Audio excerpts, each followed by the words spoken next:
प्रेक्षक हो नमस्कार. द स्टेट या यूट्यूब चॅनलला तुमचे मनपूर्वक स्वागत. आजच्या व्हिडिओमध्ये आपण वाई खंडाळा महाबळेश्वर या विधानसभा मतदारसंघात पुरुषोत्तम जाधव यांची भूमिका गेम चेंजर ठरणार या विषयावरती विश्लेषण करणार आहोत. व्हिडिओला लाईक, शेअर आणि चॅनलला सबस्क्राईब करण्यास विसरू नका. वाई खंडाळा महाबळेश्वर या विधानसभा मतदारसंघामध्ये विधानसभा निवडणूक जाहीर होण्यापूर्वी मकरंद पाटील यांची बाजू बळकट वाटत होती. अर्थातच मकरंद पाटील हे महायुतीचे उमेदवार आहेत. मकरंद पाटील यांच्या विरोधात शरद पवार यांच्या राष्ट्रवादी काँग्रेस पक्षाकडून अरुणादेवी पिसाळ यांना उमेदवारी देण्यात आलेली आहे.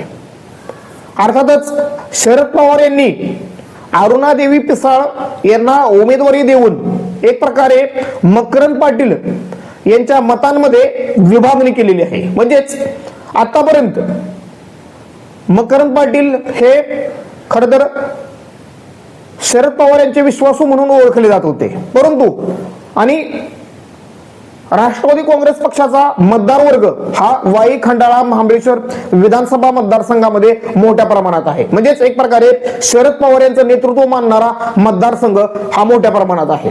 त्यामुळं शरद पवार यांना मानणारा मतदार वर्ग हा यावेळच्या विधानसभा निवडणुकीत मकरंद पाटील यांच्याऐवजी अरुणादेवी पिसाळ यांच्या पाठीशी राहील हे सध्याचं चित्र आहे. त्याचबरोबर या विधानसभा मतदारसंघामध्ये अपक्ष उमेदवार पुरुषोत्तम जाधव यांच्या उमेदवारीने खरं तर मकरंद पाटील यांची चिंता वाढवलेली आहे. कारण ज्या पद्धतीचा प्रतिसाद वाई महाबळेश्वर खंडाळा तालुक्यामधून पुरुषोत्तम जाधव यांना मिळतोय, तो प्रतिसाद पाहायला गेले तर मकरंद पाटील यांच्या विरोधातील मते ही मोठ्या प्रमाणात एकतर्फी पुरुषोत्तम जाधव यांच्या बाजूने जाऊ शकतात. अशा पद्धतीचं चित्र हे सध्या दिसत आहे. पुरुषोत्तम जाधव यांनी एकनाथ शिंदे यांच्या शिवसेनेच्या जिल्हाध्यक्ष पदाचा राजीनामा देऊन अपक्ष उमेदवारी अर्ज भरला. अर्थातच त्यांनी शरद पवार यांच्या राष्ट्रवादी काँग्रेस पक्षाकडून वाई खंडाळा विधानसभा मतदारसंघामधून उमेदवारी मिळवण्यासाठी प्रयत्न केले, परंतु त्यांना उमेदवारी मिळाली नाही. अर्थातच ती उमेदवारी अरुणादेवी पिसाळ यांना मिळाली. परंतु अरुणादेवी पिसाळ यांची उमेदवारी ही कमजोर वाटते. त्या तुलनेत पुरुषोत्तम जाधव यांची अपक्ष उमेदवारी ही मजबूत वाटते.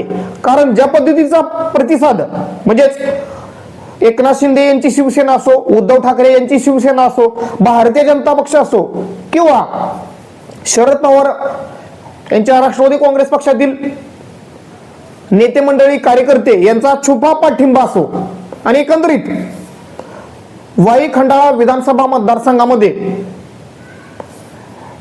ज्या पद्धतीनं सर्वसामान्य लोकांचे प्रश्न सुटलेले नाहीत आणि विशेष करून बेरोजगारीचा प्रश्न असेल, त्याचबरोबर जे काही स्थानिक छोटे मोठे प्रश्न असतील, त्यामुळं विद्यमान आमदार मकरंद पाटील यांच्या विरोधात काहीशा प्रमाणात नाराजगी आहे.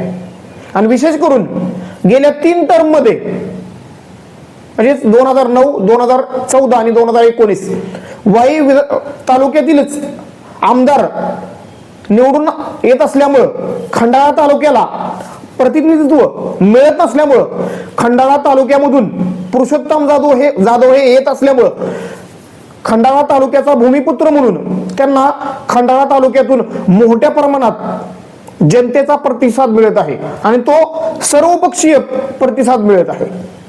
त्यामुळं पुरुषोत्तम जाधव हे या निवडणुकीमध्ये चमत्कार करू शकतील अशी चर्चाही खरं तर होऊ लागलेली आहे. कारण मकरंद पाटील हे जरी महायुतीचे उमेदवार असले तरी सुद्धा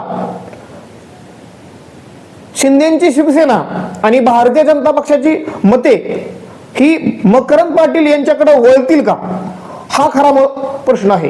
ती मते पुरुषोत्तम जाधव यांच्या बाजूनं वळण्याची दाट शक्यता आहे. कारण आतापर्यंत मकरंद पाटील यांच्या विरोधात भारतीय जनता पक्षाने किंवा शिवसेनेने या मतदारसंघामध्ये काम केलेलं आहे. म्हणजेच मकरंद पाटील यांच्या विरोधी ती मते आहेत. त्यामुळे अर्थातच आतापर्यंत शिवसेना नेते म्हणून किंवा शिवसेनेमध्ये पुरुषोत्तम जाधव हे सक्रिय होते. त्यामुळं शिवसेना आणि भाजपची मते पुरुषोत्तम जाधव यांच्या बाजूनं वळण्याची ही जास्त शक्यता दिसत आहे. त्याचबरोबर मकरंद पाटील हे स्वतः आमदार, मकरंद पाटील यांचे बंधू नितीन पाटील हे जिल्हा बँकेचे चेअरमन, राज्यसभेचे खासदार, त्याचबरोबर कारखान्याचं प्रमुख पद त्यांच्याकडेच. त्यामुळे एक प्रकारे घराणेशाहीचा मुद्दा हा विरोधकांकडून मोठ्या प्रमाणात उपस्थित केला जात आहे. आणि विशेष करून त्या मुद्द्यावरून पुरुषोत्तम जाधव हे सातत्याने टीका करताना दिसत आहेत. आणि एकंदरीत आमदारकी, खासदारकी, कारखान्याचं अध्यक्षपद असो अथवा जिल्हा बँकेचं प्रमुख पद, यामुळं एकाच घरात सर्व पद, यामुळं मकरंद पाटील यांच्याविषयी म्हणजेच घराणेशाहीच्या मुद्द्यामुळं काही प्रमाणात एक नाराजगीचं वातावरण हे सुद्धा दिसत आहे. त्यामुळं हा घराणेशाहीचा मुद्दा असो अथवा 15 वर्ष सलग आमदार राहिल्यामुळं मतदारसंघामध्ये मकरंद पाटील यांच्याविषयी असणारी नाराजगी असो आणि एकंदरीत अरुणादेवी पेसाळ यांची उमेदवारी, यामुळं वाई तालुक्यामध्येच मोठ्या प्रमाणात मतविभागणी होणार आहे. आणि त्याचा फटका हा मकरंद पाटील यांना बसू शकतो. अर्थातच मकरंद पाटील हे कसलेले राजकारणी आहेत, निवडणूक कशी जिंकायची हे त्यांना चांगलंच माहित आहे. त्यामुळं त्यांचा असणारा जनसंपर्क, त्यांनी केलेली विकास कामे असतील किंवा या वाई खंडाळा महाबळेश्वर विधानसभा मतदारसंघामध्ये जे वेगवेगळे 2-3 कारखाने आहेत, त्यामुळं एक म्हणजेच जॉब निर्मिती करण्यात किंवा लोकांना रोजगार देण्यात त्यांनी यश मिळवलेलं आहे. त्यामुळं मकरंद पाटील यांच्याही काही सकारात्मक बाजू आहेत. त्यामुळं यावेळीची निवडणूक ही मकरंद पाटील यांच्यासाठी जी विधानसभेपूर्वी एकतर्फी वाटत होती, ती निवडणूक हळूहळू त्यांच्यासाठी अवघड होऊ लागलेली आहे. आणि मकरंद पाटील विरुद्ध अरुणादेवी पिसाळ आणि विरुद्ध पुरुषोत्तम जाधव असा त्रिकोणीय सामना या विधानसभा मतदारसंघामध्ये होणार आहे. आणि एकंदरीत मकरंद पाटील यांच्या मतांमध्ये अरुणादेवी पिसाळ यांच्या उमेदवारीमुळे ती मत विभागणी होणार आहे.